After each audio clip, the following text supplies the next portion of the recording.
Namasté. Pourquoi est-ce que je traverse cette épreuve? Pourquoi cette situation se répète-t-elle encore et encore? Tôt ou tard, nous cherchons un sens à ce qui nous arrive. Chacun à notre manière, chacun à notre rythme. Sur cette route, les épreuves deviennent expériences et les leçons qui en découlent font de nous des êtres résilients. La résilience, c'est la guérison intérieure. J'ai découvert pour ma part que ce voyage était possible par le biais des livres.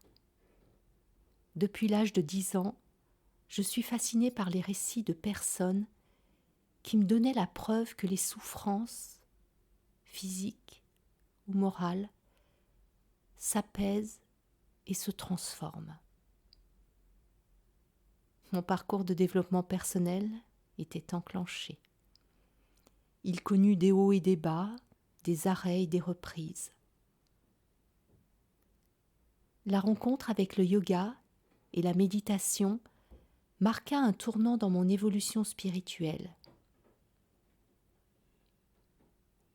Ces deux pratiques préparèrent mon corps, mon cœur et mon mental à faire face aux blessures qui dirigeaient inconsciemment ma vie.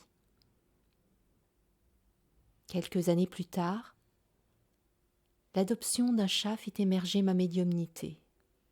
Il n'y a pas de hasard. Cela ne se fit pas du jour au lendemain. Le processus s'étala sur 3 ans.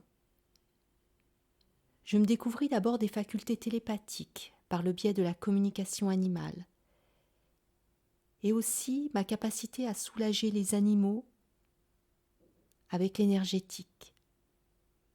Plusieurs mois s'écoulèrent et tout bascula lorsque, durant un voyage chamanique, un ancêtre me transmit le don de clair-savoir. Tout mon être se rebiffa. La peur viscérale de ce cadeau déclencha le réveil de mémoires cellulaires enfouies. Alors étalé sur 3 mois, il me fut offert de reconstituer le cheminement de mon âme depuis l'époque égyptienne jusqu'à aujourd'hui. J'eus accès à une succession de vies antérieures, tout en lien avec les épreuves de ma vie actuelle. Parce que voilà l'intérêt des vies antérieures. Comprendre que sous des aspects et des formes différentes, nous suivons et répétons des schémas obsolètes qui demandent à ce que l'on s'en débarrasse. Je fis face à des instants de vie passée qui me montrèrent combien les blessures de trahison, d'humiliation, d'abandon, de rejet et d'injustice entachent l'âme. Elles laissent des empreintes émotionnelles, énergétiques et physiques qui nous suivent. Ainsi, à chaque nouvelle incarnation, nous sommes plus ou moins confrontés à une ou plusieurs de ces blessures, en fonction du travail de nettoyage que l'âme, donc nous-mêmes, a choisi d'effectuer. Comment ? Par la pleine conscience de leurs impacts négatifs. Voilà pourquoi nous expérimentons tant d'épreuves. Comment ça se passe ? Chacun évolue dans des conditions idéales. Attention, j'ai pas dit idylliques.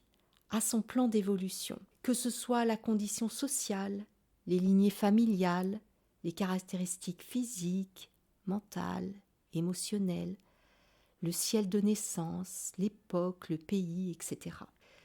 Tout ça sont autant d'éléments du scénario concocté par l'âme, donc rappelez-vous, c'est nous-mêmes, pour créer des conditions qui vont nous mettre face à nos conflits intérieurs.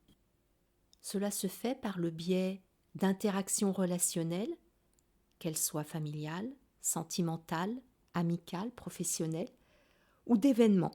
En fait, tout ce qui déclenche en nous une réaction, que ce soit un jugement, une émotion, que l'on juge positive ou négative.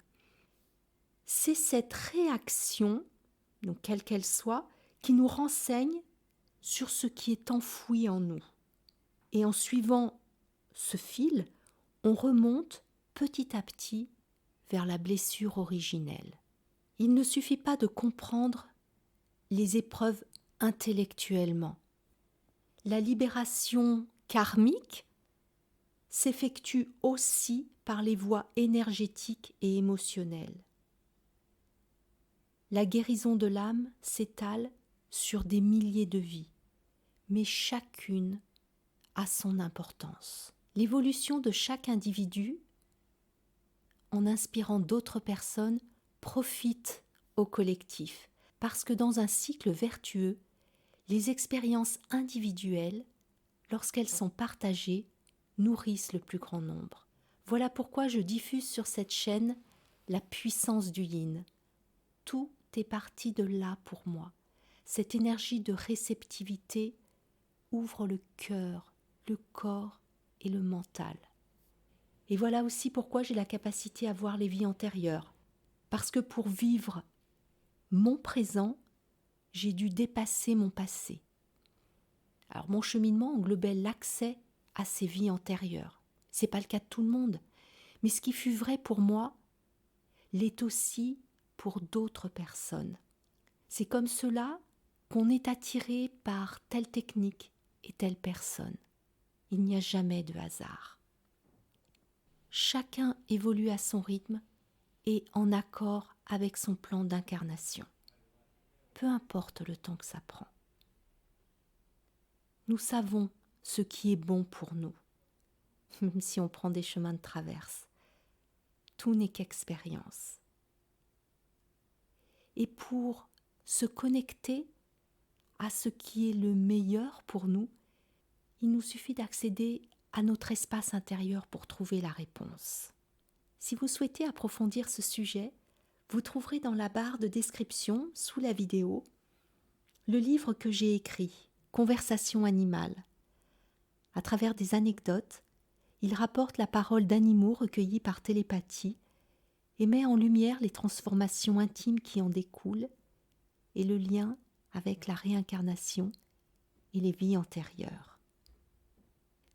Si mon cheminement éclaire votre route, sachez qu'en retour, la mienne est éclairée par votre énergie. Namasté.